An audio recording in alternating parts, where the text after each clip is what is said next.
Hey guys, welcome back to Resistance Chicks. We are your hosts, Leah and Michelle. Today is the 18th of May, 2018. Now, normally, because it's Friday and 6 p.m., even though we're a little bit late, we would be doing our weekly roundup. Unfortunately, we have another tragedy to bring to you, a school shooting that has taken place in Santa Fe, Texas, at a high school by a young man named Demetrios.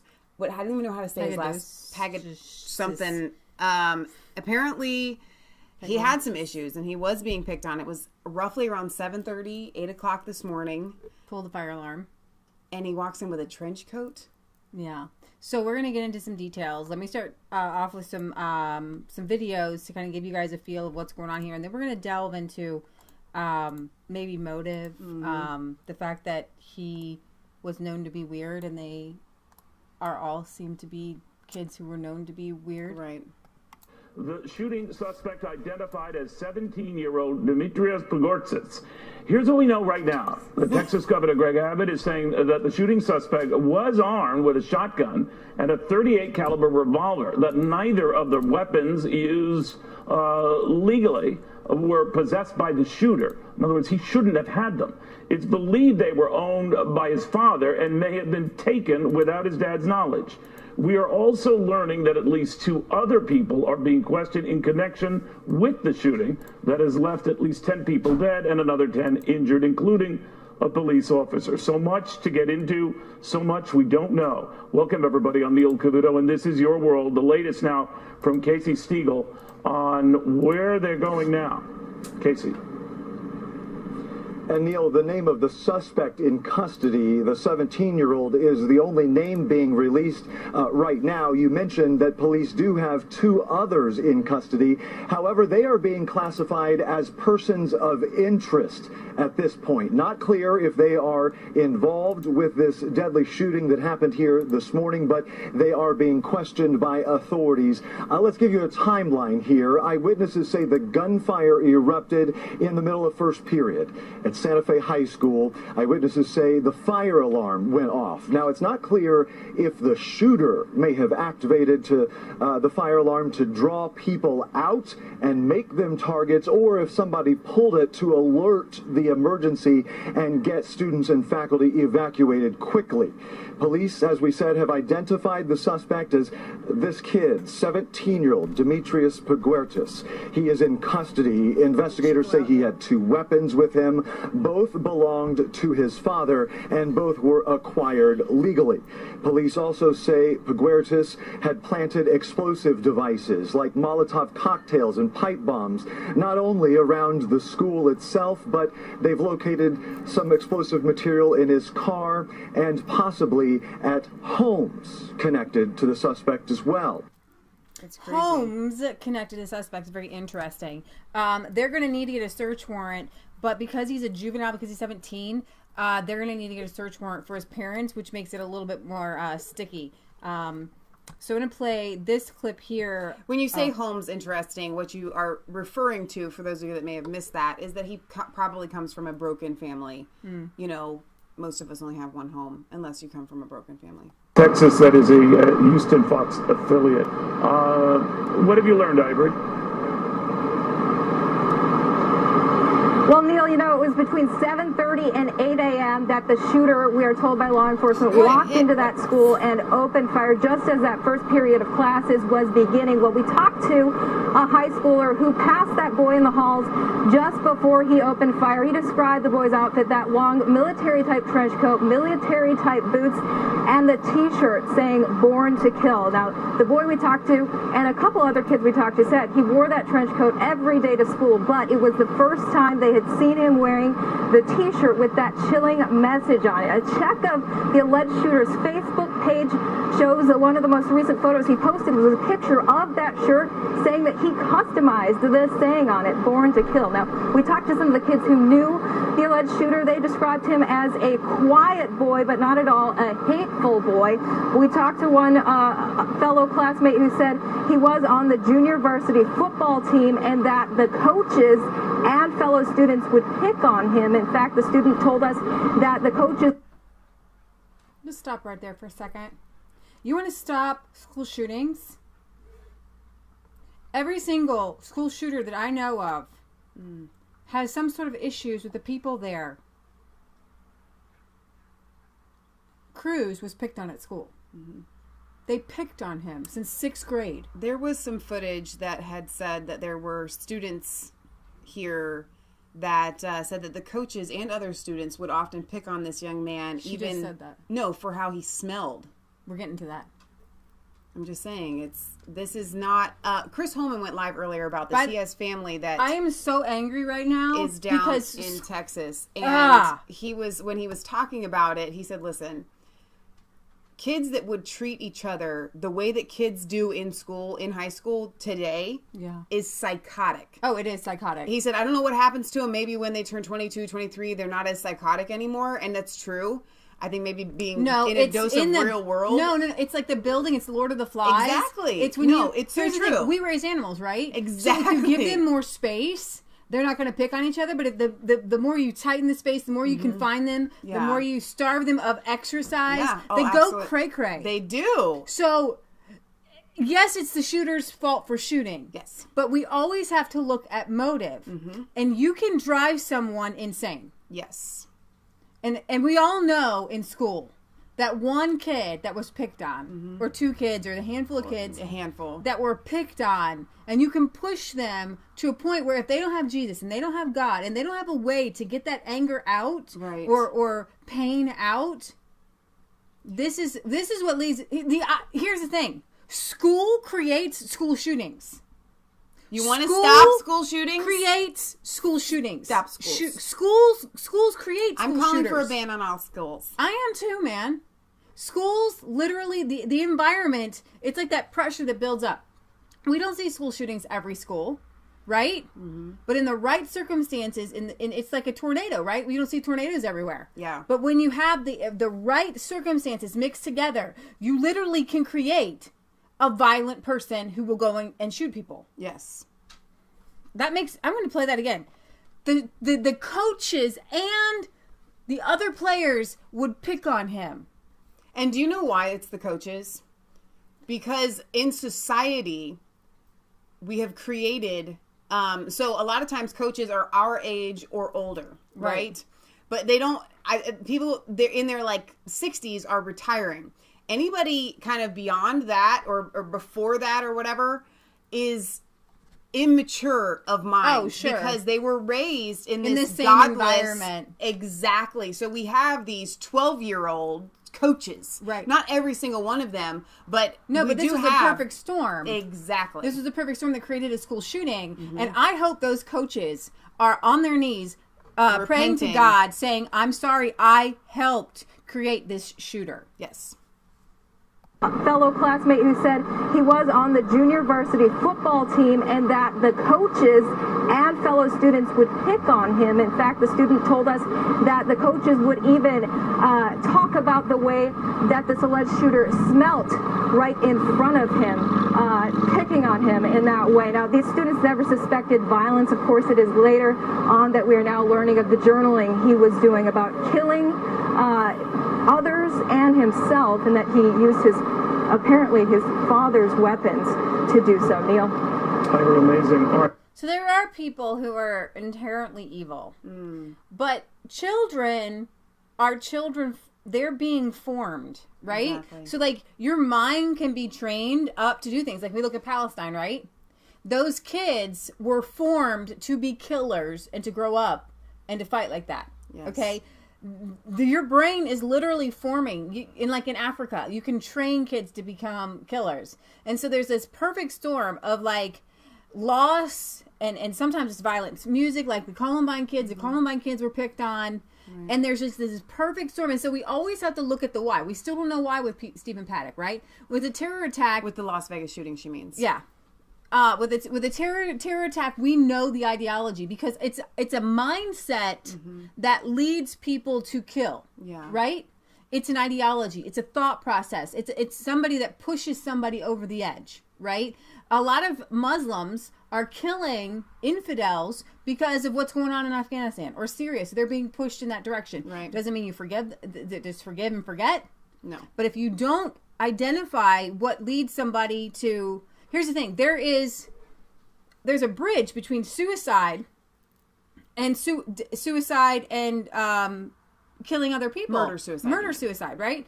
And when you're just at a loss and you're so angry, people just snap. Yeah. You know, like we had a domestic violence incident in our neighborhood. Nobody would have suspected that this man would shoot himself and his wife. Right? So situations just can push people to do crazy, insane things. All right. So Santa Fe high school killer wore Antifa and Columbine hammer and sickle pin. So at least 8 people are dead. We don't know. I think there are 10 at this point.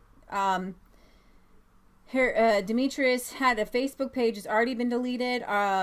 Students confirm that this is a school shooter. Now, he has this pen here. It was wearing a jacket with the Antifa terrorist hammer and sickle emblem.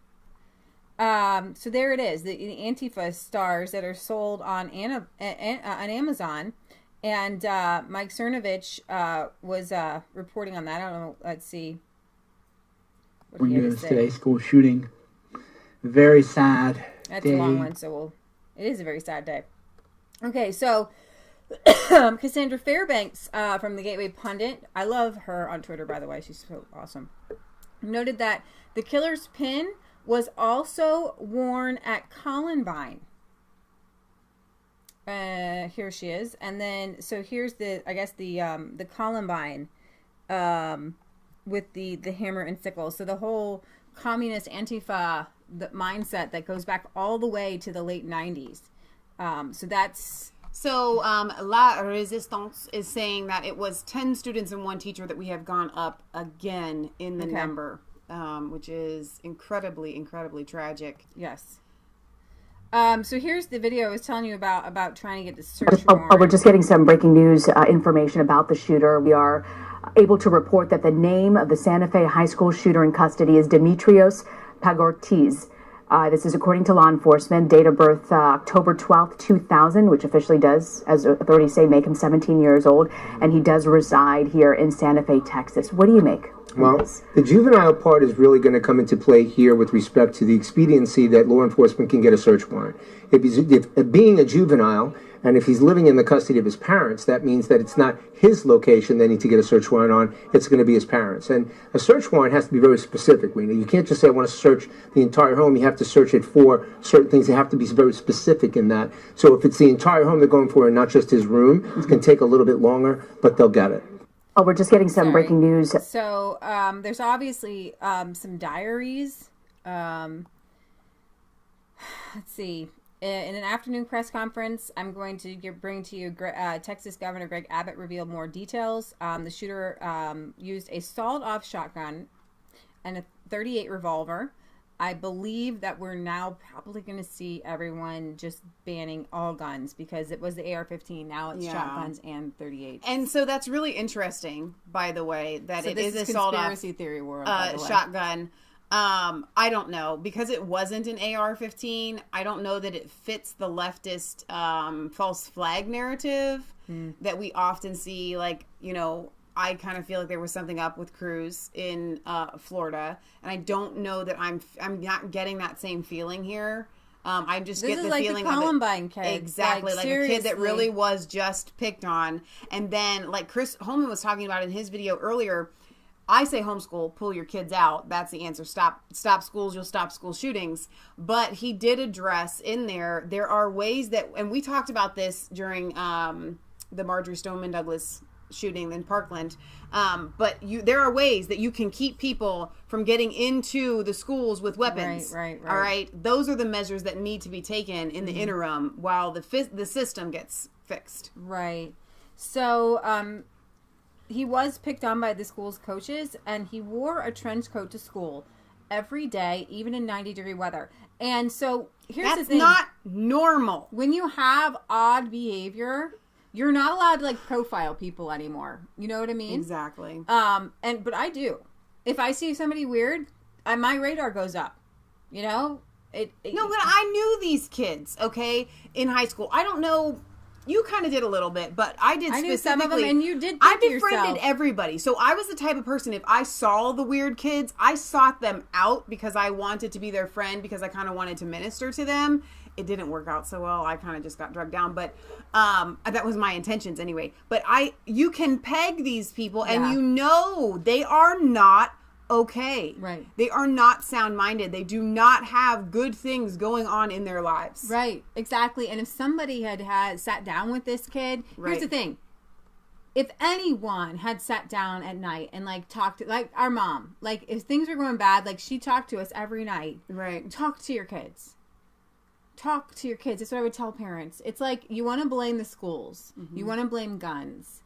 But parents aren't talking to their kids. Everybody turns on the television. They turn on their parents. Your job is to help raise, not just physically but mentally. Like, sit down. What is going on in your life today? Yeah. If you're like being picked on at school, I want to know about it. Well, how are you doing? If a parent sees that kid wear a trench coat every day to school, and thinks that we can just go on la la land and this is normal, that parent isn't normal. Right?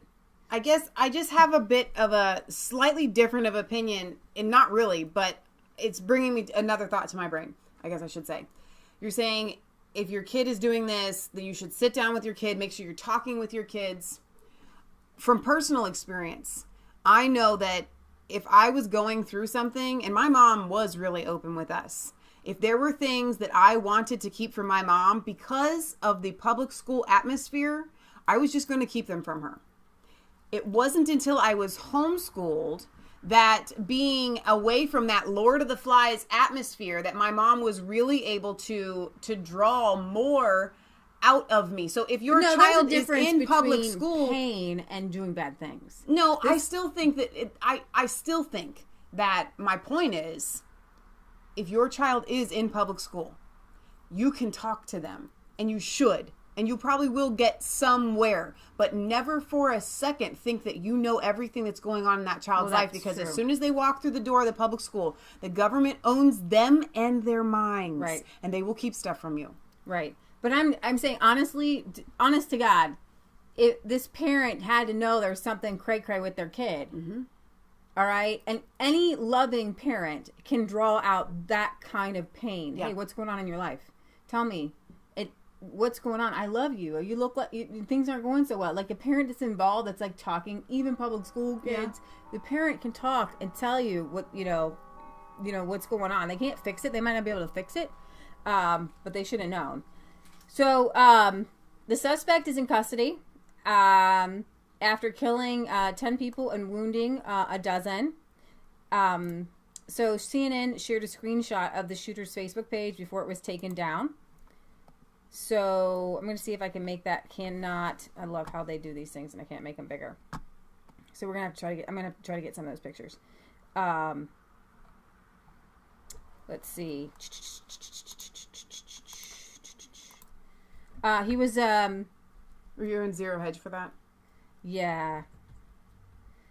So Cassandra, what she actually said was, Demetrios was a Columbiner. He had the same button as Dylan, who wore what is worn on his shoe during the Columbine massacre. Lots of Columbiners wear this button. And so that's kind of a new thing for me. I didn't know I kind of knew there was a cult of Columbine, but there's a cult of kids who feel, totally out. So this is the photo that Leah was trying to make big, so you guys can look at that there. I don't know what all is in this picture. It's still really small. Do you even know what we're looking at? No, I don't. Sorry. But that's all we have to go on. Just wanted to show you guys that. All right, so let's go to this video here from Governor. At this time, will not be identified.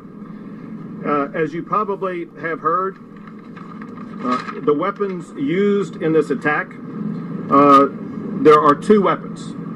One was a shotgun, and the other is a .38 revolver. Neither of these weapons were owned or legally possessed by the shooter. It's my information that both of these weapons were obtained by the shooter from his father. It's my information at this time that the father legally owned these weapons. I have no information at this time whether or not the father was aware that his son had taken these weapons from the father. I do want to thank all of the... Greg. At this time will not be identified. The weapons used, there are 2 weapons. Sorry. And the other is a neither of these weapons possessed by the shooter. Okay, so that's it. I think that was just a short clip. There was more. I think I had another clip here. Here we go. People helping us respond to it is one of the senators from the state of Texas to the federal government, and that is Ted Cruz, who at this time will take the mic. Thank you, Governor. Thank you for your strong leadership of the state, particularly in times of crisis. Once again, Texas has seen the face of evil. What happened this morning here in Santa Fe defies words. The agony, the hell that parents, that this community is going through is unimaginable. Every one of us that's a parent that sends our sons or daughters off to school in the morning, to have this horror greet them. This community is grieving mightily, and the entire state of Texas, the entire country is grieving along with these parents, grieving along with these students. There have been too damn many of these. Texas has seen too many of these. We've seen deranged murderers, whether this morning here, whether a deranged bomber in Austin murdering innocent people, or whether 6 months ago in Sutherland Springs, another evil criminal murdering innocent people. 2 weeks ago, I was back in Sutherland Springs at the dedication, the rededication of that church, on the 6-month anniversary of that horrific crime, and the word of encouragement that I would give to the people of Santa Fe as you deal with this unimaginable grief is that in the wake of this horror, that community and this community came together, leaned on each other, stood side by side with each other, cried on each other's shoulders, held each other, prayed for each other, helped each other stand up. And I can tell you, in Sutherland Springs, 6 months after the horror, there was hope and joy. There was grief and mourning and loss, but there was also hope and joy. I'll tell the people of Santa Fe, you are right now being lifted up at this instant in prayers by millions of people across Texas, across the country, and across the world.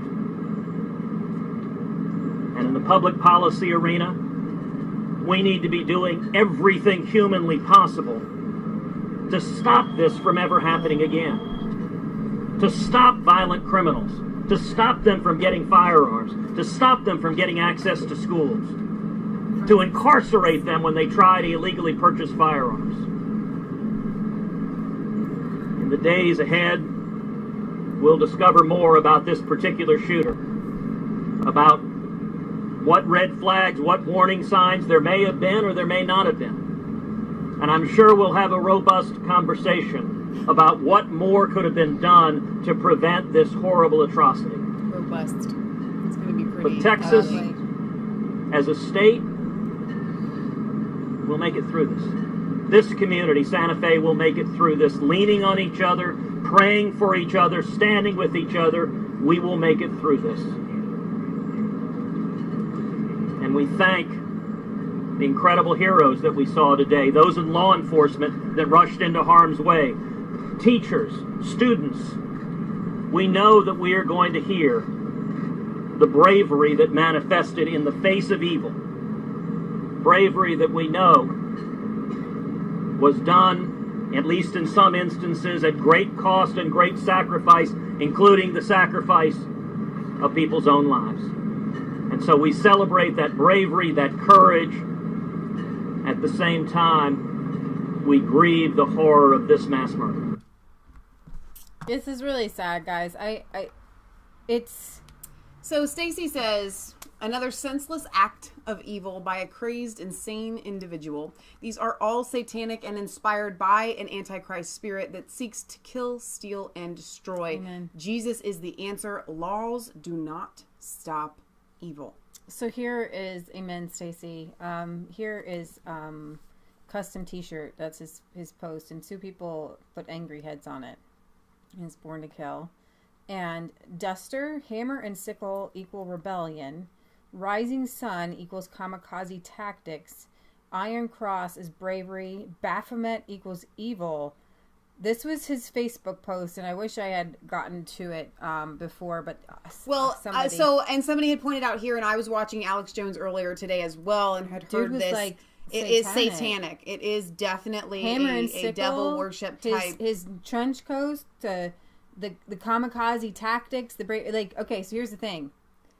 He was telling everybody he was getting ready to do this. Yeah. Like, he was wanting somebody to stop him. Yeah. You get a shirt, post it on Facebook, Born to Kill. You post this junk, right? And is anybody paying attention to me? Does anybody care that I might do this? Is there anybody that watches my feed or looks into my life enough to go, hey, dude, what's up? Nobody commented on it. He has no friends on Facebook. Right? Nobody, and here's the thing. Obviously, I think it was April 30th. He's been planning this and planning it and hoping, I'm guessing, against hope, that somebody... Well, you say planning, and I'm going April 30th. Wow, that wasn't... I mean, when did he probably... That's not that long ago. Right. I mean, seriously, we're looking at 18, 19 days. I mean... But here's the thing. Like, Facebook is all about, like, checking out... Getting rid of hate speech and violent content. Mm-hmm. But the hammer and sickle, that's not violent, is it? Even though it represents mass murder. Right. To everybody who sees the hammer and sickle, right, it represents control and murder. I mean, it just does. Yeah. Okay? The Baphomet equals evil. Baphomet, like, it's seriously, I mean, but here's the thing. You go and you watch Katy Perry. Or you see, Jay-Z. Mm-hmm. They use these imageries in their music. Right. They use Satan. They use this imagery, and it's like the whole Illuminati thing. Yeah. And if you go down that road, it goes down into evil. I wouldn't be surprised if he has the Aleister Crowley book somewhere. You know what I mean? Mm-hmm. And listens to Led Zeppelin or something like that. Here's the thing. It's not going to cause everyone to turn into a satanic killer, but it might just cause somebody to become a crazy killer. So, update, shooter has been identified, and let's see, here's some of the other crazy things. We're just bringing to you guys everything that I can get my hands on. So, Stuart the Brit says, nobody ever says just how cowardly these attacks are. In Britain also, we were taught not to be cowards, protect the innocent and the defenseless. Where has that gone? And I think that we need to address the societal shift that has created broken teens. It's very simple to look at our broken society health-wise. You can just see people walking around 30 years ago. We weren't shaped the way that we are shaped. We weren't obese the way that we're obese. We weren't depressed like we're depressed. We can look at that physical thing that we can put our finger on. But mentally, as a society, we are more deranged, more depraved, more depressed, more narcissistic than ever. Rainbow heart as a dude? That's a good question. Maybe he was molested. There's all kinds of stuff. Yeah, exactly. You never know what has piled on someone to make them take an act like this. I don't know what this is. CTH hula who power. So he also has a Nazi symbol. So he obviously, here's the thing. Here's intellectuals, right, who want to break this thing down. You can't have a Nazi symbol and a hammer and sickle. You can if you're just trying to be plain out evil. Right. Right? Like, oh, he was a Nazi. Oh, he was a commie. Well, they say he's a Nazi, then of course he's a Trump supporter. They had tried to play that immediately coming out. Like, huh? Seriously? So here's the Baphomet, I guess, and he was doing his thing, man. The account also showed the owner had a Satanist background. All right, so when we talk about these things, like whether you believe in the devil or angels, there is evil. Yep.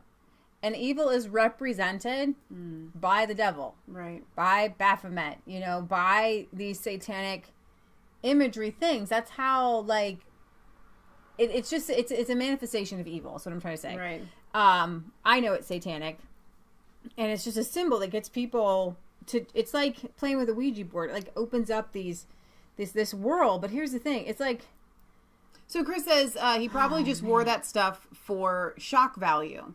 And so I think you're right, but I think that it goes beyond shock value. I think he wore it for shock value to try to get attention, to try to have somebody come to him and say, are you okay? This is not normal. You know what I mean? So yeah, here's Instagram, and here's the thing. It's so crazy. Like, I don't do Instagram, but these young people do. And he says, "Hi, FUCKers," and he posts a picture of a knife and a gun and a flashlight.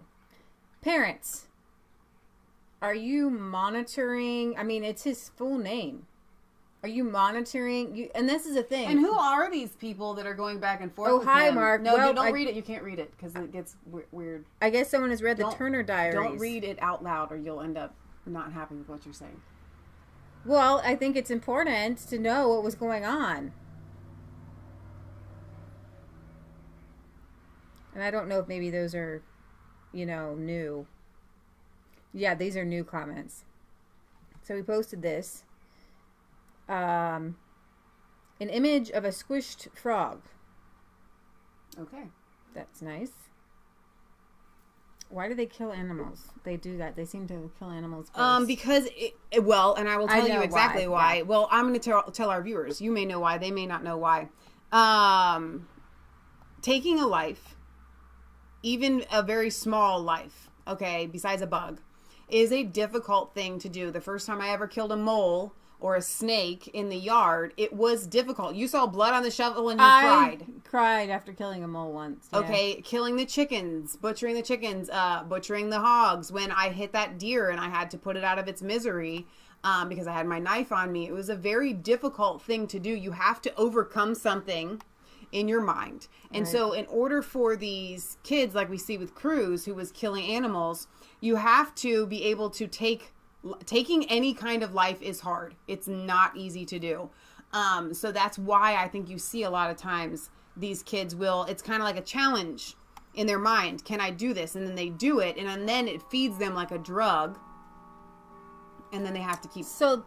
They're playing this one over and over again. I managed to keep calm through it all. There was another girl who was just freaking out. They were struggling really hard to keep her calm.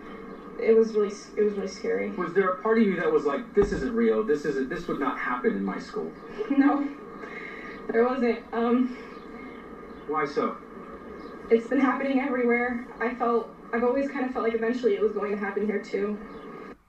You want to know, that statement is very significant to me. Do you want to know why? Because I believe that in the spirit, we're Christians, right? In the spirit, sometimes you just know. And you can tell what's going on. You can tell the satanic. You can feel it. The vibe that's going on where you're at. I don't think there's many of us as adults that say, I always felt like there was going to be a school shooting at my school, but there wasn't. If you feel like there was going to be a school shooting at your school, let's wake up and pay attention to that. Right. That might be something that is And it's worth getting a noting. lot of play, and this whole school walkout thing, it's not happening everywhere, by the way. Yeah. It's not happening everywhere. The statistics, you're more likely to die texting and driving. Oh, absolutely. I heard that my friend got shot in the art hall, and as soon as the alarms went off, everybody just started running outside, and next thing you know, everybody looks, and you hear boom, boom, boom, and I just ran as fast as I could to the nearest forest so I could hide, and I called my mom. Wow. Expressing. Jana had said in here, my kids used to be in public school. We pulled them 7 years ago. Best decision ever. We had a horrible experience with public schools and decided we were done letting the village help raise our kids. Thank you, Jana. Yeah. As Resistance Chicks viewers, I know many of you still send your kids to public schools. And I know that a lot of you say, I can't. It's too hard. It's just, you don't understand, Michelle. It's impossible. Nothing is impossible. You can do it. You can make it happen. And I would encourage you, and it's not for school shootings because Leah just talked about the statistics here, right? But these things are continuing to happen. They didn't happen like this when we were kids. Columbine was pretty much the first. Yeah, it's like more like what is so the school shooting is the symptom we're kind of seeing. It's something that you can kind of put your finger on. Exactly. The underlying thing of what is taking place in these indoctrination centers all across America is creating zombies. It's creating these broken children. And here's the thing. That's why you need to pull your kids. And it's the same thing with the indoctrination of the religion that shall not be named. Correct. It creates violent people. Now, think about this. The shooting in like Sutherland Springs. That guy went through public schools. He did. So it's not just enough to get out of public school. The brainwashing here's the thing. 50s and 60s, before that, school shootings didn't happen. Yeah. Something changed. And they've always had guns. Like we talked about with several of these other, people have brought this up. There were kids that brought guns to school to show off what they got for Christmas. Right. And it wasn't a thing. People It wasn't like, them in the back of their brought your gun to school. The thing about this being a shotgun blows the whole AR-15 thing out of the water. Right. Because you can kill people with a shotgun, and you can kill people with a .38. And everybody's saying we want to get the AR-15s off the market. But you're never going to stop evil. You have to stop what's going on inside of somebody's heart. And here's the thing that the liberals never want to talk about, and the left never wants to talk about. They took God out of the schools in the 1960s. And what does that mean? They literally, a vacuum went out, and God left. Love left. They literally made it illegal to pray and to read your Bible and to teach kids. Like, here's the thing. We are a Christian nation. It's okay, beyond what people say about the separation of church and state, to teach children that God loves them. Yeah. To teach children that God is watching them. Here's the thing. Your teachers are allowed to say that Santa Claus is watching you. Mm-hmm. But they're not allowed to say that God's watching you. Well, and I know this may sound extreme to some of you, but probably not to most of our viewers. But here's the thing. I hear a lot, we have to have public schools because every child has the right to education. Right. I will take that a step further, and this is 100% truth. Right. Every child has the right before God to be raised with the knowledge of Jesus Christ. Right, exactly. Okay? And so, I don't agree in public schools. I don't think that they should exist. But if they are going to exist, let's kill two birds with one stone. Let's educate them. And let's tell them about Jesus Christ, because people would say, well, their parents aren't teaching them how to read and write at home. If their parent isn't teaching them how to know God and know Jesus at home, then by golly, let the public schools do it. Here's the thing. Our founding fathers founded this country on religion and morality because they believed that you needed to teach kids in a system of rewards and punishments. Correct. Meaning if you do the right thing, even if nobody's watching, God will reward you. If you do the wrong thing, even if no one is watching you, you will be punished. It's a God thing. And whether you believe in that or not, it actually creates better human beings. Right. It does not create worse human beings, by the way. Exactly. So there's no harm. My grandma, Marilyn, was in the hospital, and I was trying my darndest to get them to give her a vitamin drip. She's been malnourished. She hasn't been able to eat. And finally, I just said to one of the doctors, I said, listen, is it going to hurt or harm her to have a vitamin drip? Mm-hmm. Well, no. Then can she have it, please? Because I know you have the ability to write the script to have this done. Yeah. If it's not going to hurt her. So whether you think it's going to do the kids any good, having God, and this used to be widely known, forgive me for getting animated here, but you could see it in movies, and you'd see these godless, parents or whoever in society, the cowboy, well, little religion never hurt nobody none. It's true, okay? And when I say religion, I mean Jesus Christ, Christianity. Okay, obviously there are religions that can harm people, but seriously, Christianity has never Real Christianity, the Christianity of our pilgrims, of our has founding never fathers, harmed anybody. The twisting of it has, but real Christianity never has. So our founding fathers founded this country based on Christian principles. Everyone was brought up according to the word of God. Yes. And according to, what is it? Love your neighbor. Do good to those who despitefully use you and persecute you. Work hard. If you don't work, you don't eat. Yeah. There's a whole list of things. I have a McGuffey reader, and it has Christian principles in it and Christian verses in it. The First English Primer, New England Primer, uses the whole alphabet through A to Z with scriptures, teaching morality things to kids.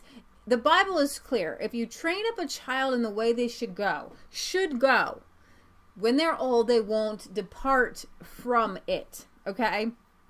And everybody wants to know, why are these school shootings happening after 1960? Yes. We let birth control, pornography. Yep. Pornography was protected under free speech. Hugh Hefner generation. Moms left the home to work. Yep. Welfare in the 1960s. The state became the husband for especially black families. Exactly.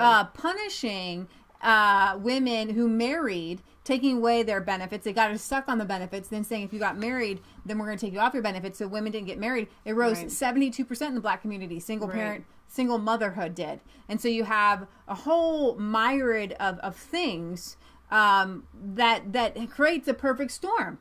It's called a perfect storm for a reason. And then you have a school shooting as a result. You're not always going to spawn a tornado. And a tornado is the best example I can give of the school shooting. Right. But the conditions, they keep creating these same conditions. You take God out of society, godlessness, people don't know how to deal with pain and anguish, and they don't know how to, even pray for your enemies. They don't know how to deal with things. Even under Christianity, real Christianity of the founding fathers, there's no such thing as a public school system because you're not allowed to go take from somebody else. So for this yourself. is really fitting. This is actually, I'm not going to start at the beginning, but it's called Necessity of Education. This is in the McGuffey 6 Eclectic Reader. Here, this is how kids used to be taught. Probably from the late 1800s. It is the star of hope in our dark horizon. Hang on, wait, let me all right, I am aware that our ablest patriots are looking out on the deep, vexed with storms, with great forebodings and failings of heart, for fear of the things that are coming upon us. And I perceive a spirit of impatience rising, and a distrust in respect to the perpetuity of our republic. And I am sure that those fears are well-founded, and I am glad that they exist. It is the star of hope in our dark horizon. Fear is what we need, as the ship needs wind on a rocking sea after a storm to prevent foundering. But when our fear and our efforts shall correspond with our danger, and the danger is past. For it is not the impossibility of self-preservation which threatens us, nor is it the unwillingness of the nation to pay the price of the preservation, as she has paid the price of the purchase of our liberties. It is inattention and inconsideration, protracted till the crisis is past, and the things which belong to our peace are hid from our eyes. And blessed be God, that the tokens of a national waking up, the harbinger of God's mercy, are multiplying upon us. We did not in the darkest hour believe that God had brought our fathers to this godly land to lay the foundation of religious liberty, and wrought such wonders in their preservation, and raised their descendants to such heights of civil and religious liberty, only to reverse the analogy of his providence and abandon his work. I could actually keep reading this. I have goosebumps. This is what... Lincoln? No, it was not Abraham Lincoln. I love this. Then there's another one that says, depart from evil and do good and dwell forevermore, for the Lord loveth judgment. He forsaketh not his saints. They are preserved forever, but the seed of the wicked shall be cut off. The righteous shall inherit the land and dwell therein forever. The mouth of the righteous speaketh wisdom, and his tongue talketh of judgment. The law of his God is in his heart. None of his steps shall slide. The wicked watcheth the righteous and seeketh to slay him. The Lord will not leave him in his hand, nor condemn him when he is judged. Now, this is from the 37th Psalm. Now, I have to tell you something. This is sixth graders. Sixth graders. This is what they used to be taught. And our founding fathers wanted our children, you and I and our children, to be taught religion and morality. Okay?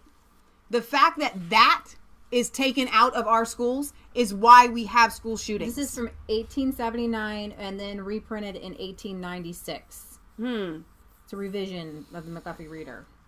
So to say that our founding fathers wanted some sort of separation of church and state in schools is absolutely insane, because if I spent years reading their writings, and I can just get paraphrased for you. John Jay,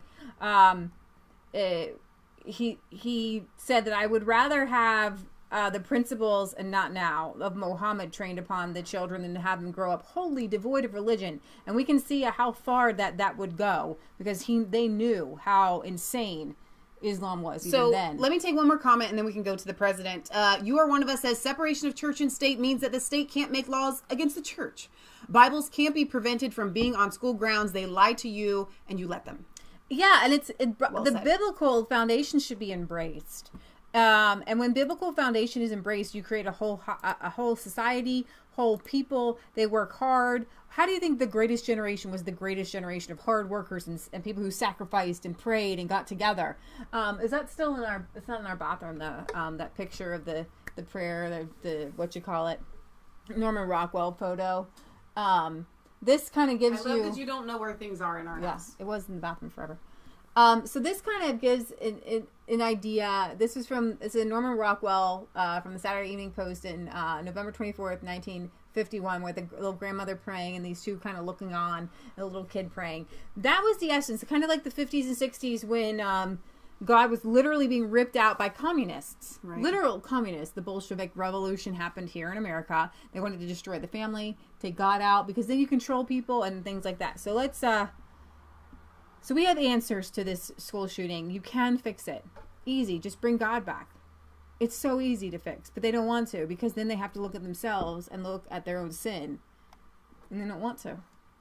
And I say they, meaning the left and the liberals and the powers that be, deep state. I have to begin by expressing our sadness and heartbreak over the deadly shooting at Santa Fe High School in Texas just took place moments ago.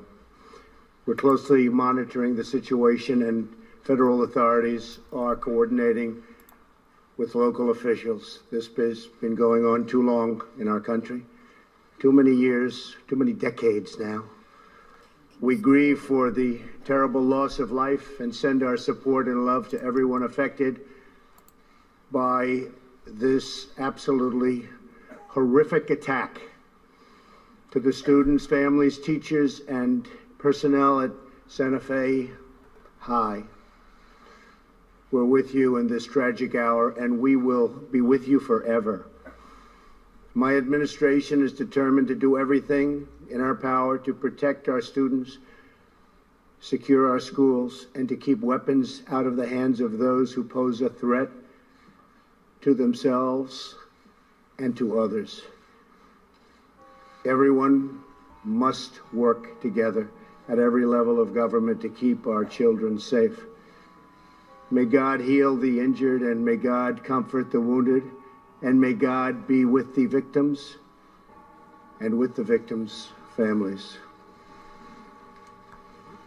Very sad day. Very, very sad. Yeah, so every time this comes up, I think Republicans, the only thing they're allowed to say right now is arm teachers and put in metal detectors and things like that. Because even they can't fathom reviving or, fixing the system. And so I don't know how many more it's going to take before people fall on their knees before God, but I do believe that people are falling on their knees before God. People are waking up. People are homeschooling. They are recognizing that maybe this formula is not producing the best and the brightest. Well, Eric Mathis had left a comment earlier saying that they just got their curriculum. His wife, Terry, just got their curriculum, and their children are going to be starting school at 3 this year, homeschooling, and they have a little homestead. So here's the thing, guys. Leah's right, and you said something interesting. Your word that stood out to me was system. Fix the system. Well, guess what? I don't want my kids in a system. I don't have any. But if I ever do, and I don't want your kids in a system. I don't want anyone in a system. Okay? We shouldn't be in a system. We're part of the world here. This is not an assembly line for popping out, adults. Right. And it is. And unfortunately, the system is broken. The machine is broken, and we're popping out these not even adults. We're popping out these like morphed. I don't even know. It's like some sort of Star Trek thing where they're just not coming out normal anymore. It's really, really sad. Yeah. So here's where the students being escorted. It's a video here I'm going to play. ABC 13 Eyewitness News and Community Impact. Of course, they're going to play a little ad before you get to watch their video. Like a long ad. ABC Eyewitness News.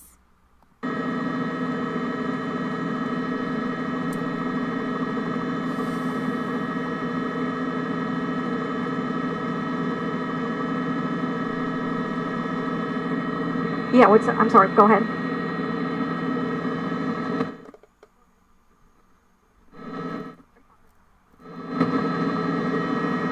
Sook says people keep calling it public schooling. It's government schooling.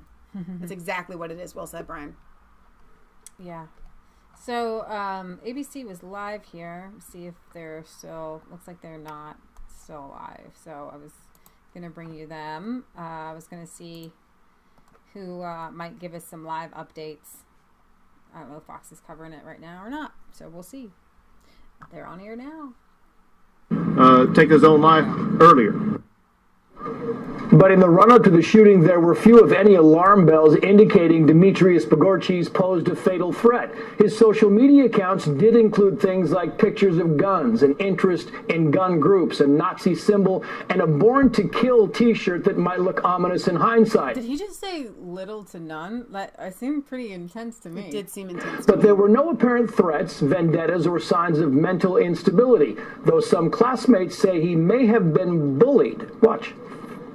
My friends from the football team told me that coaches say that he smelled like right in front of his face. Like other kids just sit there, like look at him, laugh at him, talk about him. Nothing like physical, but they still, emotionally bullied him.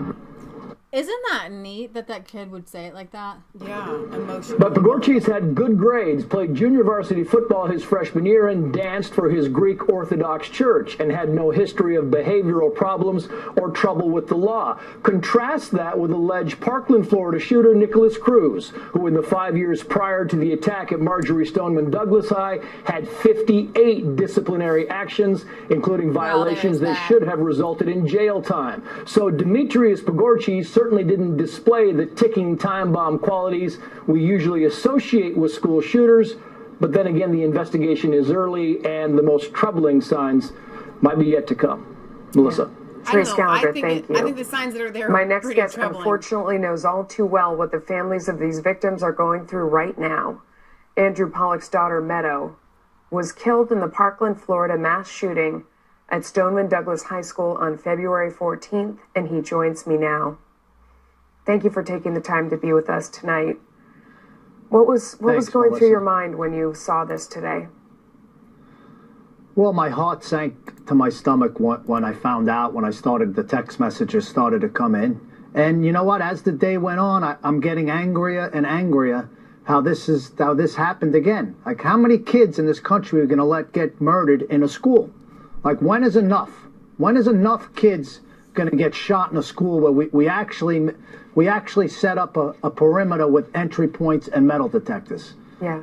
You feel it's ridiculous already. You feel like that would be, I know you're somebody who now goes around and you advocate for school safety.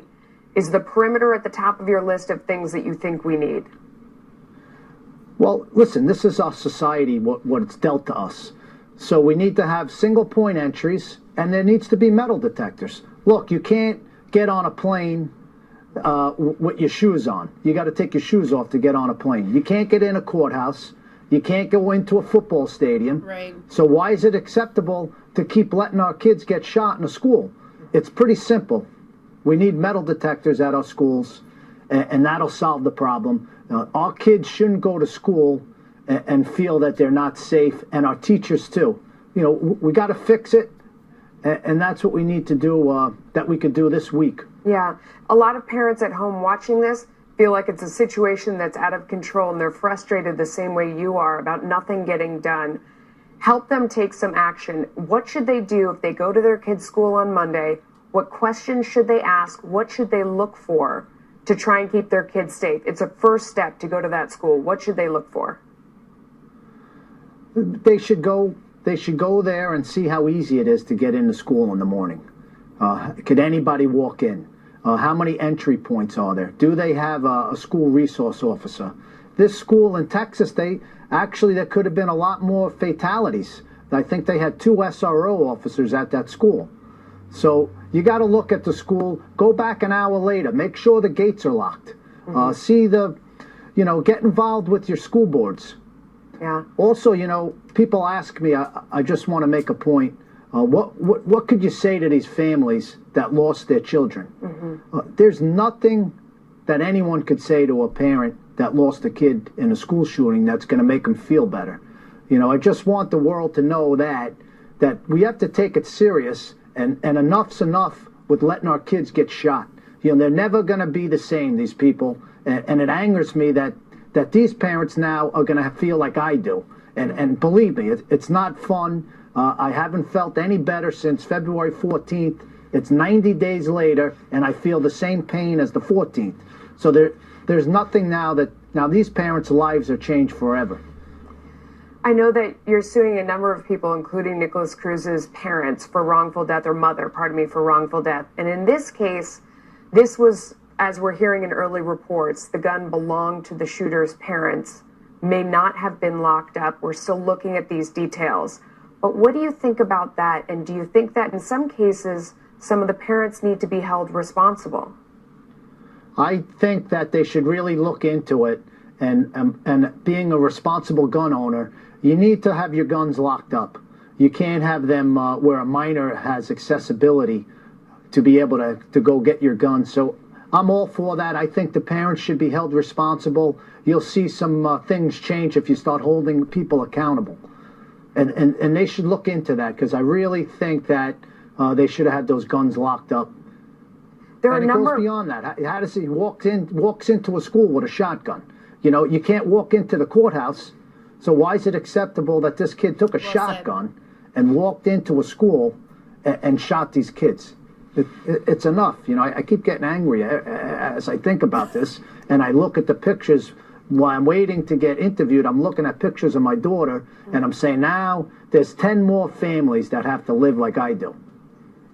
And do you have any words for them to get through? I know you said that there's nothing you can say to make them feel better, because they won't feel better. But perhaps it's about joining the fight. Yes, I welcome them to reach out to me. I would love for them to call me. I'll be there for them. That's all you could do for a parent that lost a kid, is just be there for them when they need you. There's nothing you could say that's going to take away the pain. But let's make sure it doesn't happen again. I'm going to go. I think I'm going to go to Texas. Yeah. That's what's going to be now, and I want to go see some of these families and just give them a hug and let them know that I know how they feel, because no one else knows how you feel until you lose a kid. And it's a horrible, horrible feeling, Melissa. Yeah, I have no doubt. Our prayers are with you. Thank you for coming on tonight to help as you did. We appreciate it. We'll pray for change. Thank you. Can you pause that? Thanks, Melissa. Is that just live? All right. We are okay, so I don't know what they're going to bring up. Waiting right now the arraignment of the suspect in the case that we were just talking about, that shooting in Santa Fe, Texas. We will bring those details to you when we have them. Plus, this has been going on too long. All right, so I had a couple of thoughts as he was speaking, and so what had kind of, he's like, okay, now we have prison schools. I don't like the idea of the prison schools, because he was saying, the kids come in, make sure the gates are locked. I just see that as a recipe for disaster. Then you're locked in. Exactly. I have nightmares as an adult. Well, I probably haven't had one of these in like 5 years. But seriously, 5 years ago isn't that long. I would have nightmares of being at public school and I can't leave. I can't get out. And I'm thinking, I'm an adult. I have a cell phone. Why is it that I can't leave public school? And I really wasn't even mistreated in public school the way many were. But as an adult, I've come to realize just how awful it was. Okay, so I don't like that idea. I'm just going to throw that out. I don't like the idea of prison schools. I don't either. I think that metal detectors are a good idea, but here's why people don't want to do it. It's an inconvenience to the school time. So do these authorities actually care about your children? And the answer is probably not. They care about the system and getting it through the system. And it reminds me of Sadiq Khan, the mayor of London, with the terrorist attacks. He says, listen, this is just now a part of our life and we have to get used to it. So what a lot of these people on the left are saying, well, let's just do a massive gun grab and we'll still have to deal with the fact that these shootings are going to be a part of our life. You can't, school is already the most colossal waste of time ever.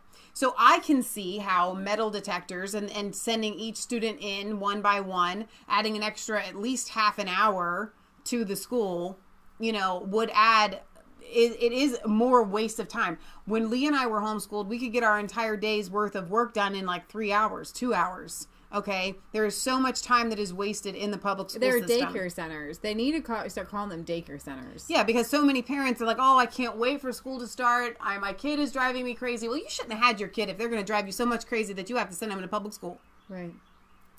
I'm sorry. You ought to just hand in your parent card if you're going to say that. Yeah. And I don't have anybody here specifically that said that, so I'm not offending anyone personally. But if I have ever seen you say that and you know me, I'm not happy with you. I don't like to hear that from parents. My kid's driving me crazy. School starts soon.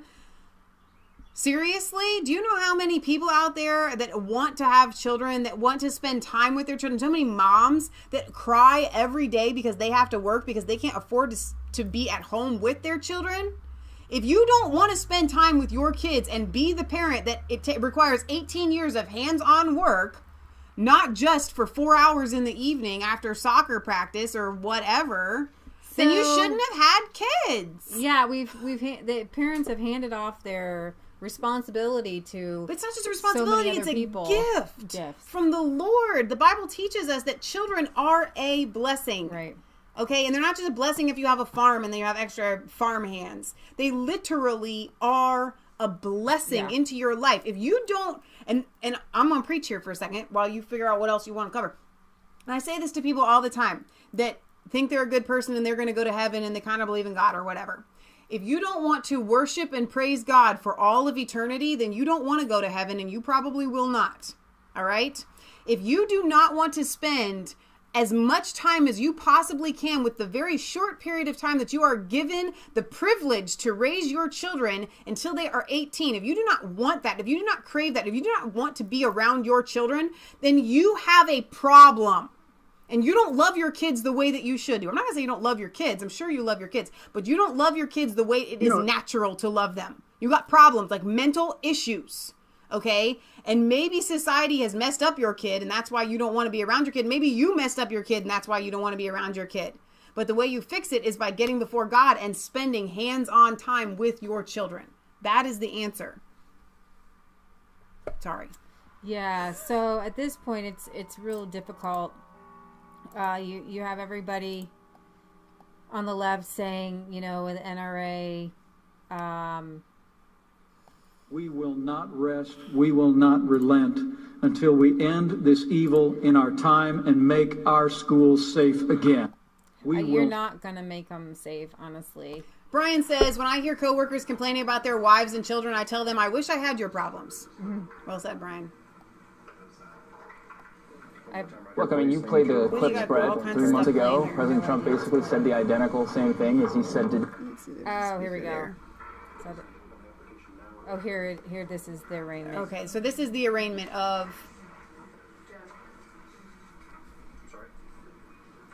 what this kid is going through right now. Obviously... Now, at first, the initial reports that I had heard was that he had killed himself, and I don't know what made that had come out. He's not. He doesn't even look like he's injured. Any questions? All right, when you're finished, they're going to work on the application a little bit later. Okay. Dear God.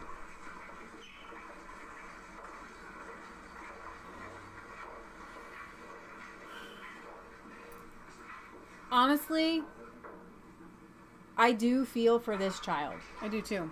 He's a child. Yep. That was raised in a way that makes me so sick. That somebody created this person that would do this. People, society, and the pain that he one of those students must who had still be been going reported through right missing, now. Chris Stone, has been found confirmed dead. He was a junior at Santa Fe High School. So many people today talking to us live on the air about what a wonderful young man he was, and that they were hoping to find him. His father says he was, in fact, in that art class this morning where gunshot erupted. Now, we have also confirmed that Cynthia Tisdale, a teacher's aide, was also killed. In all, again, 10 people have died. We've also learned that all Santa Fe ISD schools are going to be closed on both Monday and Tuesday. Some chilling moments there as We're we done. watched Demetrius We're done. right It's there summer. in court. We're not coming back. Noticing his head was down Our the last day entire of school was time. today. Interesting how he reacted there. For our local All right, schools. Santa Fe, by the way, is the 14th school shooting of 2018. The 14th already this year that has left at least one person hurt or killed. This year alone, 30 people have died, 55 others have been wounded in school shootings all across America here, and you can see those. Now, how many students are in school? Google that. How many American students? How I don't many? even know if that's K through even 12? Googleable. Yeah. How many? Yeah. American students. Number of American students K through 12. Well, they just stopped on us. Okay. No. There we go. All right. So we've got 50.7 million students will attend public elementary and secondary schools. And so 30 have been killed, 50 wounded. You have a 1 in a million chance, and less than that to be killed. Right. Okay, so while we just need to put it in perspective, we get so upset at this, and we talk about gun deaths, and we talk about violence, and we talk about, you know, even terror attacks, right? But the odds are not very big. Like in Europe, they're getting big. I mean, the mass shooters are, the religion that shall not be named is killing hundreds of people at a time. Yep. You know? And there's an ideology there that just keeps going and just keeps festering, that causes people to do things. But so I think what you're getting at here is, so the gun grabbers are wanting to grab all of Americans' guns based on a 1 in a million chance that your child will be injured in a school shooting in America. Okay? Mm-hmm. Which is absurd. It's absolute insanity. That being said, there's not a way to put a stat on how many kids come out of public school broken. Mm-hmm. Okay? So the public school is harming children. Suicides of teenagers are probably far greater, and I would say that public schools are a huge contributor of that. So we need to ban sports, because 8,000 kids go to the emergency room every day for a sport-related injury. Yeah. 8,000. Probably sports that are taking place at school. In 2008 and 2009, there were 120 sports-related deaths. In 2010, there was 49. And so sports and school shootings seem to be about the same, but our parents pulling their kid, the odds of your kid... How are sports and school shootings the same?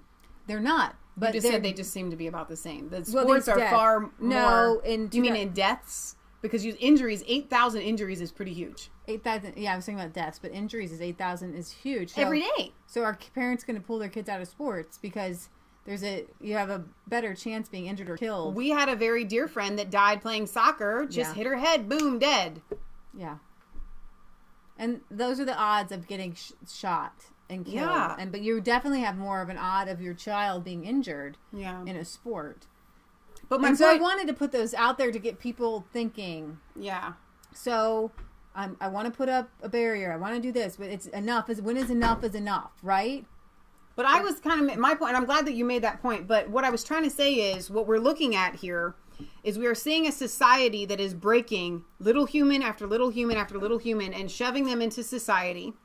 And that's far more damaging than the few deaths that we see here. And yet there is not an outcry against public school altogether. Right. And I have an admonition for our viewers that do send their children to public school. And I don't want this to come out sounding heartless, because my heart is in it, and that's why I'm saying it.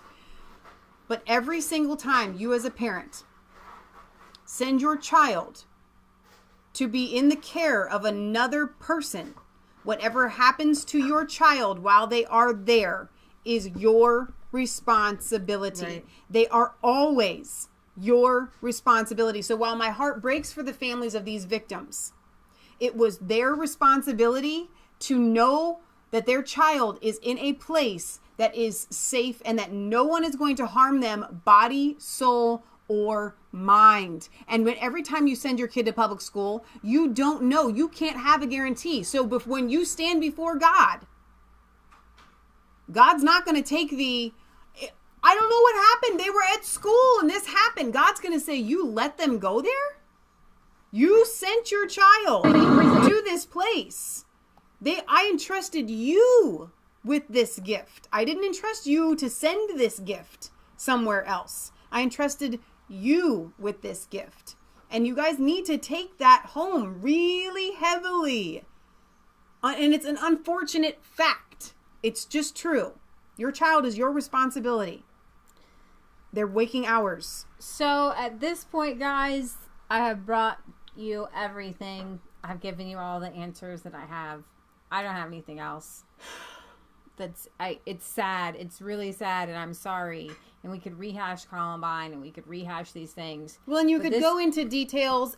And I think the reason why we went into so many details with Nicholas Cruz and all these other shootings is because they seemed like false flags. They seemed like it was a setup, and you can see that after Parkland, right? The way they're shoving these kids out into the limelight. With this, I just get the feeling that we are looking at a societal issue that dropped the ball on a young man. So CNN, we just heard 22 school shootings. CNN said that the school shootings this year are 22. The list of school shootings used by CNN and other news outlets, however, widely exaggerates the number by lumping in accidental firearm discharges, domestic disputes, and events that don't involve students with the active shooter situations that most people don't lump into the specific category of school shootings.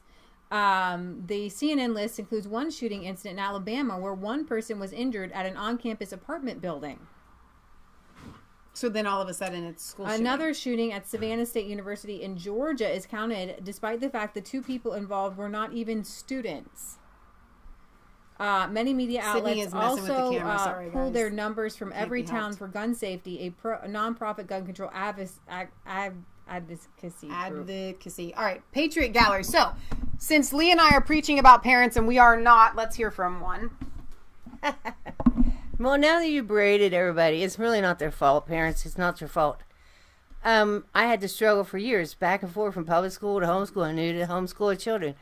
But because of places like the euro and because of the paper dollar, people can sin so easily, and they have all these forces and pressures to make you sin. You have to have more and more of this paper dollars. You can't live without it. Do you believe this? It's all a lie. So how do you stop? What do you do? The gospel of Jesus Christ is the power of God. You need the power of God. You can't do anything right. And people got to wake up. You can't do anything right without the power of God. You can't do anything right without the truth of the Holy Spirit. So you have to spend time alone with God for your mind to heal. And you have to see that your children spend time alone with God too. That really drives them crazy. It does drive you crazy because you used to get up and go, get up and go, get up and go. You've been trained since you were infants. Get up and go. It's like Pavlov's dog. And to sit there and wait on God so he might strengthen your mind and give you wisdom and help you is next to impossible. Right. But you got to know that, I need the power of God. You can't do anything right without the power of God. Jesus said, wait in Jerusalem till you receive power. Okay, that's what the problem with the Bible. The Israelites kept going back and sinning. This is mankind's problem. They always sin because you need the power of God. That's why Jesus died, so he might send the Comforter, the Holy Spirit, to us, that we might have the power of God. So I'm not putting anybody on any guilt trips, But you got to realize it's wrong to send your kids to school because you went there, and the first thing you're going to say, there's nothing wrong with me. Well, you've been conned by the Federal Reserve all these years, so there's something wrong if you can be so easily conned. So, you know, and spend your whole life working with somebody else, you die, and you've never lived. You've never really lived a life. Driving a fast motorcycle, driving a fast car, having a fancy house is not living. Jesus said he says us for your sins so we can love. When you love in the power of God, that is living. So, I wanted your Jubilee. Yes, 2018. I really believe things are going to change this year. We've seen the election of Donald Trump. We've seen, you know, this whole satanic, evil dragon raise their head because we all post things on Facebook and YouTube. And I mean, seriously, like, well, the devil is literally losing and we're winning. So I want to give you hope and to not look at this shooting as something negative, in that it takes away from our victories that we're having, but as a symptom of the society that we're in that still needs to be healed. And I want to bring you a few quotes here from our founding fathers on education. If you want to get some founding fathers direct source, direct quotes, a trusted source that I always go to is wallbuilders.com, David Barton. So a young Daniel Webster recounted a conversation he had with the elderly Thomas Jefferson. And Jefferson told him, I have always said, and always will say, that the studious perusal of the sacred volume, the Bible, will make better citizens, better fathers, and better husbands. The founding fathers believed that it was their duty not only to rely on the Bible, but to also teach it to their children. For example, John Adams, who spent a good portion of the war for independence away from his family, outlined this to his precious wife, Abigail, on the education that their children should receive. The education of our children is never out of my mind. The education of our children is never out of my mind. I'm getting Sydney something. Train them to virtue. Habituate them to industry, meaning work hard, activity, and spirit. Make them consider every vice as shameful and unmanly. Every vice.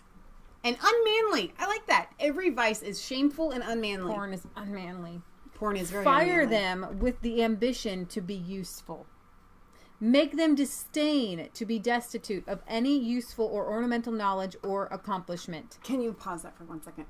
Because their vocabulary is so much better than ours, you might not understand that sentence. When I hear this word useful, I was raised, and I don't know, I guess I just assumed everybody else was too, but my mom always raised me to be the type of person in a situation where if somebody, you know, has their hands full, you run up and you try to grab them. If you're having a conversation with somebody and they're actually doing something, let's say they're digging a hole to plant a tree, or I don't know what else it is, you grab a shovel, you join in, and it is a blessing and it is a gift to be useful, to be helpful, and we are missing that in society today. Because you think of like Leave It to Beaver, and I know that's fake and really stupid, but even on television back then, they were training children to do things like that. You see, you know, hi, Mrs. Smith, let me come help you carry your groceries inside. And then little Bobby comes and helps her carry her groceries inside because he just sees, and then she gives him, 10 cents or whatever, and he goes and gets an ice cream cone. I don't care if he's doing it for the ice cream cone. He's doing it because it's the helpful thing to do. As a society, we had children that were raised to do that. Now we have children that are raised to, Sydney's just down there messing with the camera, that are raised to fear everyone. There's a boogeyman, and there really is a boogeyman behind every corner. But seriously, I mean, we have these kids that are just, every time I'm with them, this is what I see. I'm having a conversation, and this is it. Do you like school now? Yes. I mean, seriously, that's what I get. And that is the society of kids that we are raising. They're not taught to be useful. So the next, finish your thing. The sentence I'm going to repeat again. Make them disdain to be destitute of any useful or ornamental knowledge or accomplishment. And what he means that when you see somebody know how to weave a basket, or you see somebody know how to raise chickens, or you see somebody know how to, change the oil. I want to know that. Yeah. I want to know that. Oh, I don't know that? Yeah. Teach me, I want to know. Yes. Teach me, I want to know. Fix their ambition upon great and solid objects. So like the magazine Pop Sugar or whatever, not really solid. and their contempt upon little, frivolous, and useful ones, and useless ones. So I don't need to know that. I don't want to know that. That's frivolous and stupid, right? John Quincy Adams took the lessons he learned from his own parents to heart and later encouraged his own son to read the Bible for the wisdom and virtue it encouraged. He would read 3 chapters a day and study them every day. I advise you, my son, in whatever you read, and most of all in reading the Bible, to remember that it is for the purpose of making you wiser and more virtuous. I have myself for many years made it a practice to read through the Bible once every year. I have always endeavored to read it with the same spirit and temper of mind, which I now recommend to you, that is, with the intention and desire that I may contribute to my advancement in wisdom and virtue. Wisdom and virtue. And these are the things that used to be taught prior 1960. Yes. To kids. Wisdom and virtue. They don't even know what the word virtue means anymore. Right? Right. Thomas Paine penned this Age of Reason, attacking Christianity in the Bible. Founding fathers Elias Boudinot wrote a book to refute Paine, dedicating the book to his daughter Susan, telling her, "I was much mortified to find the whole force of this man's vain genius pointed at the youth of America. This awful consequence created some alarm in my mind, lest at any future day you, my beloved child, might take up this plausible address of infidelity. I have endeavored to show his extreme ignorance of the divine scriptures, not knowing that they are the power of God into salvation to every one that believes." Clearly, our founders were fathers considered the Bible to be indispensable for their lives and to pass that on. And that's just like part of... There's so much of the founding fathers on education. I have the quotes upstairs. The Northwest Ordinance that was penned, George Washington, you know, where they're created, Ohio was part of the Northwest Ordinance, said that in these territories, religion and morality being necessary to good government, schools, and means of education shall forever be encouraged. So George here says, different George, Amsden the third says, a need to close public schools and start sending our youth to homeschool or church schools. Just my opinion. I couldn't agree more with you on that, George, because, like I said earlier, every child has the right to be educated. Yeah. So in that, if you are not going to take your child's education into your own hands, as it is your responsibility, it's not the responsibility of the state or the government. Public school is a welfare. For anybody that uses it, you're using welfare. If you're not going to take your child's education into your own hands, if you want them to be raised in an atheistic private school, that is your right. Do so. But if you are too poor to provide for your child's education, there should only be one option, and that is charitable schools. More often than not, those charitable schools are going to be done by churches. Right. And so we would have a far more healthy society if people would get out of their heads that it is the state's responsibility to educate students instead of allowing charitable private schools to educate those that cannot afford education. So I'm just going to go over a few other things and then we're probably going to sign off, because the other big news today was, or yesterday, was that Donald Trump mentioned that MS-13 or whatever, they were animals. And so now that you had Anna Navarro saying that Trump said all immigrants were animals. That even MS-13 are human and you can't call them animals, even though she has a tweet calling Trump an animal. No, they're animals. And I think that it was Sarah Huckabee Sanders, when she was asked about that, pretty much said, you know what? Actually, animal isn't a strong enough word for what those monsters are. Right. I don't know what her exact quote was, but it was something like that. So we're also going to be hearing some more out of the IG report.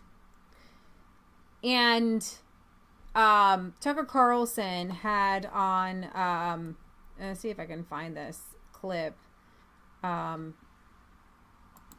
Here, here's Nancy Stinky Pelosi talking about MS. Subject of immigration again. It reminds me that, and as I was talking about the religious groups and how they're concerned about feeding the hungry and the Gospel of Matthew and the rest, 41 million people in our country are food insecure. We believe, some of us who are attracted to the political arena, to government and public service, that we're all God's children. There's a spark of divinity in every person on earth, and that we all have to recognize that as we respect the dignity and worth of every person. That is her defending MS-13. There's a spark of divinity even in MS-13. We have to respect even that divinity in MS-13. So guess what, Nancy? I'm going to tell you something. You know God created the devil, right?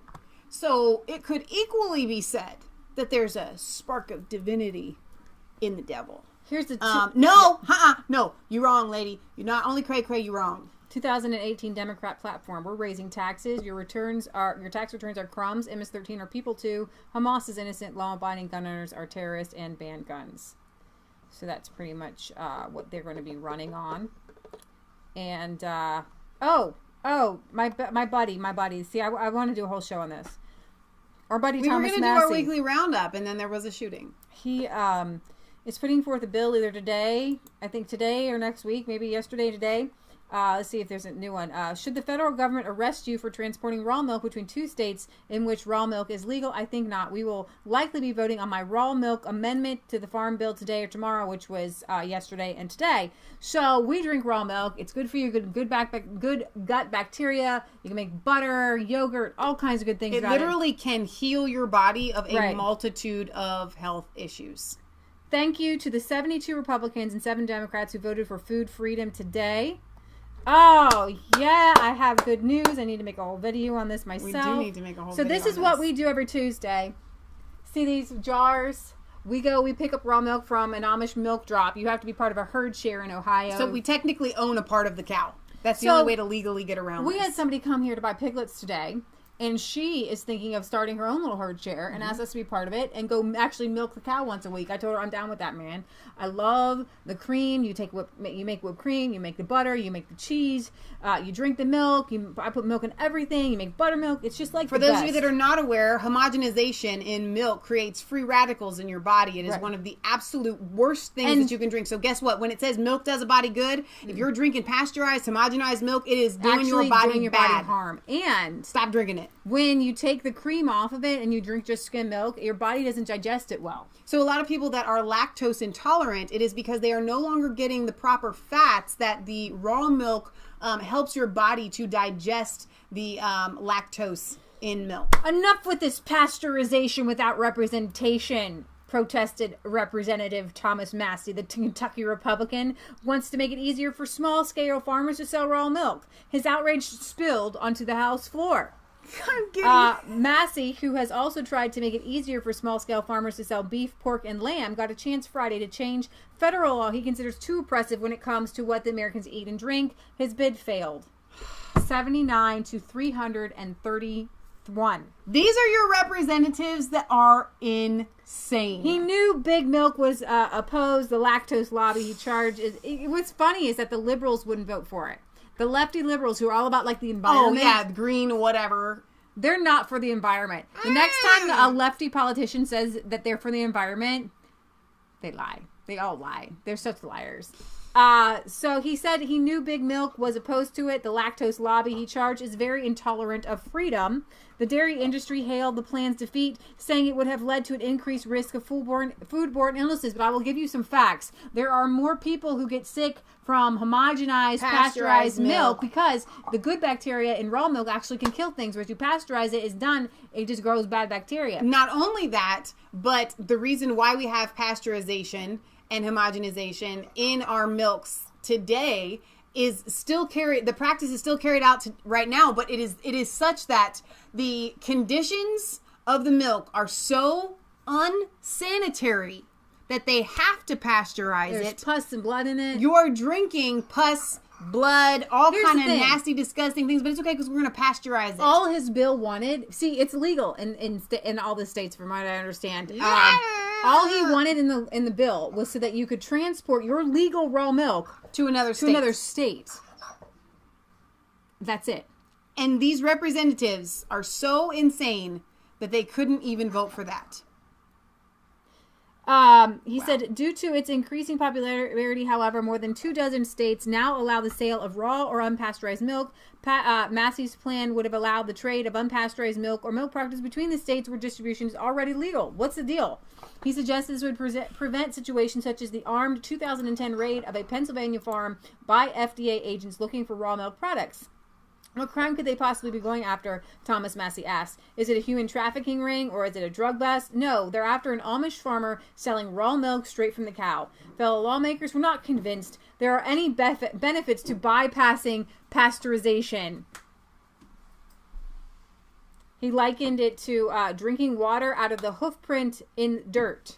Somebody, Representative Roger Marshall, a representative from Kansas. So, Roger Marshall, I have news for you. Do you know that dirt is actually really healthy for you? It also helps to fight bad things off.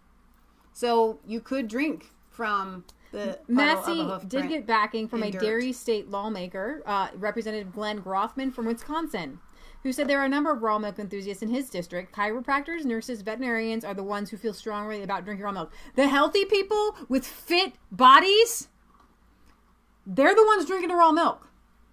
I guarantee all of them. Like seriously, the healthy people are the ones going at the raw milk. The sick, obese, fat, ugly people, I'm sorry, it makes me mad. These people are fat, ugly people who voted against this. Fat and ugly, right? I got to tell you, they're ugly in their hearts, they're ugly in their spirits, because that's what you really mean, because it is true. These people are ugly, and I think Mama Donna had said something about if it is really good for you and if it can heal the body, well then of course Big Dairy is going to want to shut it down. I believe this is the first time Congress has ever voted on raw milk. The FDA banned interstate sales without any legislative input. My amendment would have reversed that ban without overriding any state regulations. It's just, it makes me a little upset. It would have been a very small step in the right direction, but they're stonewalling this. And I want to let you guys know why. Because you guys may be thinking, are our representatives just that dense, that stupid, that they can't listen to a sound-minded argument? As a matter of fact, no. They're not that dense and they're not that stupid, and they do understand that the argument is sound that Thomas Massey is making. But they all wear these NASCAR patches, and they are bought off by Big Ag, Big Agriculture, and Big Dairy, which is why Thomas Massey is hitting his head against a wall, because these people, their pockets are lined by people who have a stake in the game, and Big Dairy is the one and only reason, literally the only reason why raw milk is illegal. It comes down to Kraft, Breyers, all these people who use these milk, they want it cheap. Yep. They're putting dairy farmers out of business. It takes, most dairy farmers either have to have second jobs or they get government subsidies. They're not making... They don't want the people to know that you don't need the government. They don't want the people... You Yeah. do everything yourself. You can do most things yourself. You don't... Well, you certainly don't need the government. Right. And when you have raw milk, I mean, you're cutting out the butter industry. You're cutting out the cheese industry. You're taking from the ice cream industry. I want to let you guys know into a little secret we've covered on our show once or twice before, or mentioned it, I guess I should say, is that, do you understand why they push skim milk on you? Yeah. Do you know why they push 1% and 2% milk on you? Whole milk is more expensive. Do you know why it's more expensive? Because there's more milk in the milk. So you've got the ice cream and you've got the cheese people and you've got all these people that want that cream and they want it cheap. So they've now sold you essentially what is watered down milk at the same price that they should be selling you whole milk. And then they get to take the good stuff and send it off to...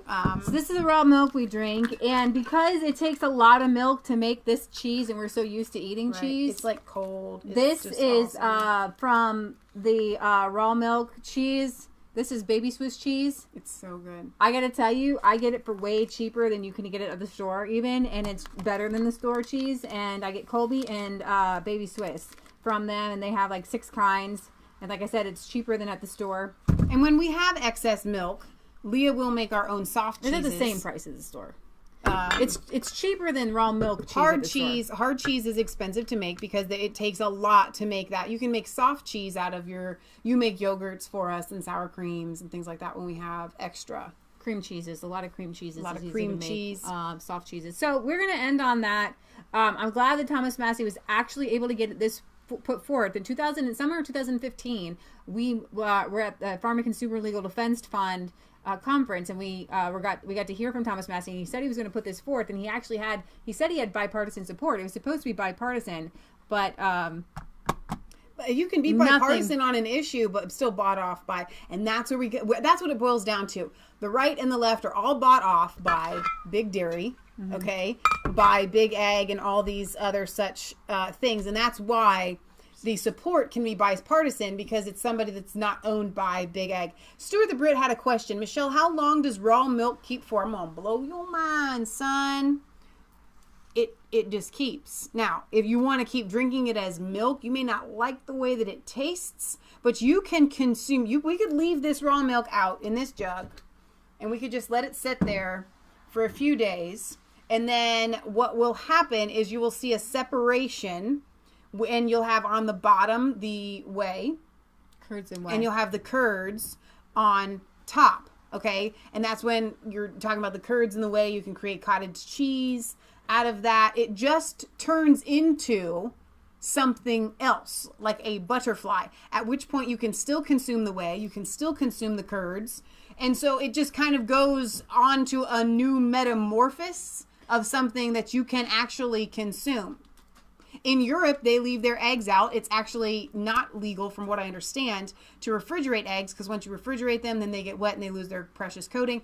When we pull our eggs in from our chickens, they sit on the counter. They never go into the refrigerator. We've never had eggs go bad.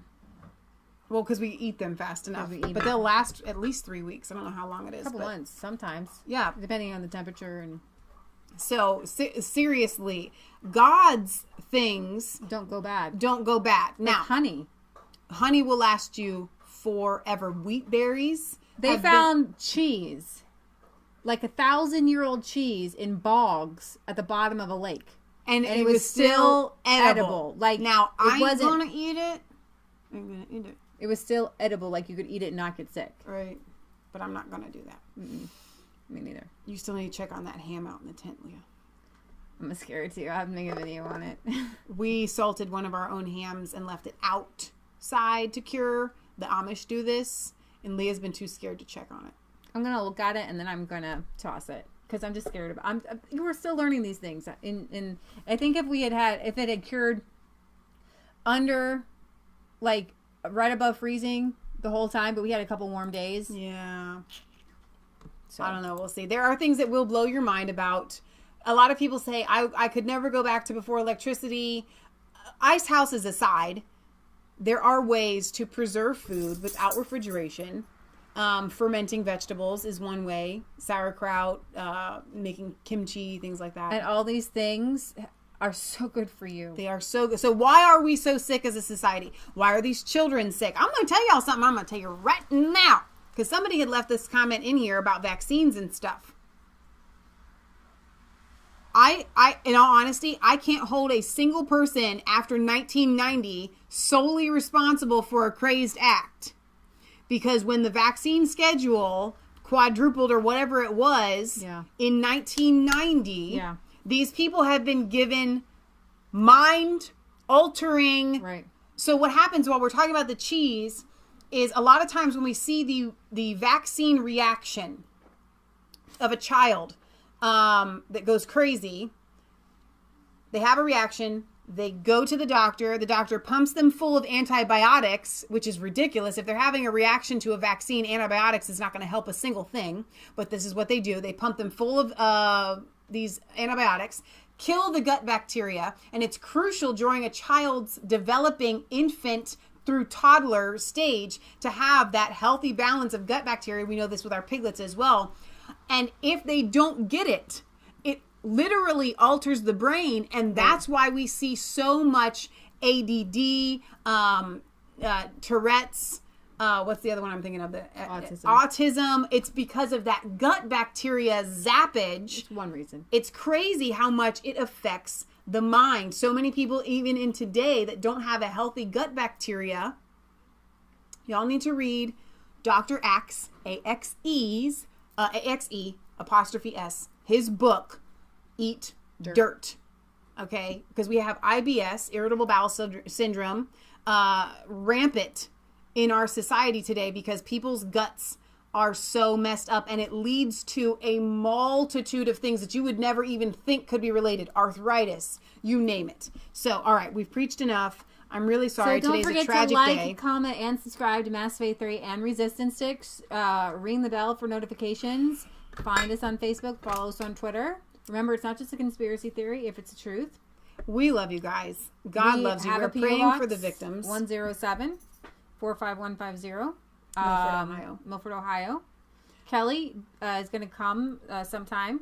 Hopefully soon. Did you get my email, get Kelly? Some piglets, so we're excited to make that transaction. And hopefully we'll be able to do a little live video when the PB fam gets here.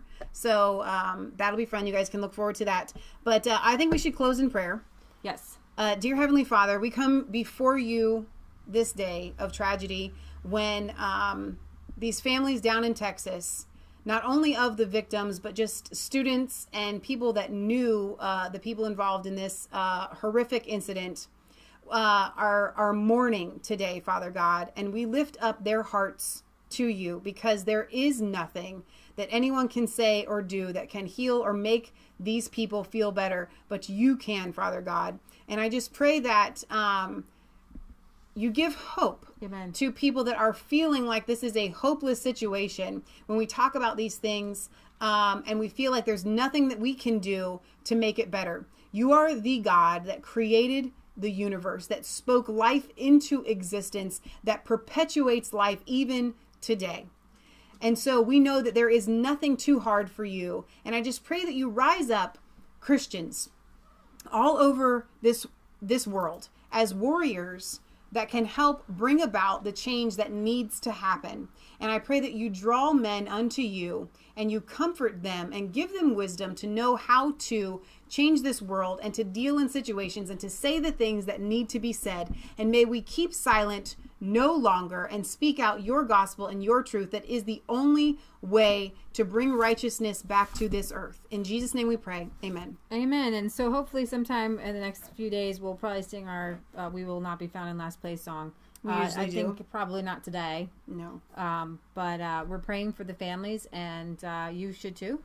And pray that truth will come out of all of this situation. And let's have some real change. And let's, yeah.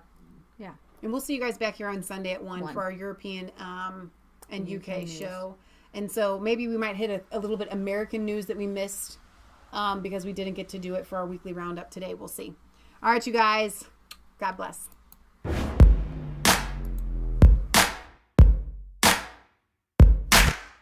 I was cold.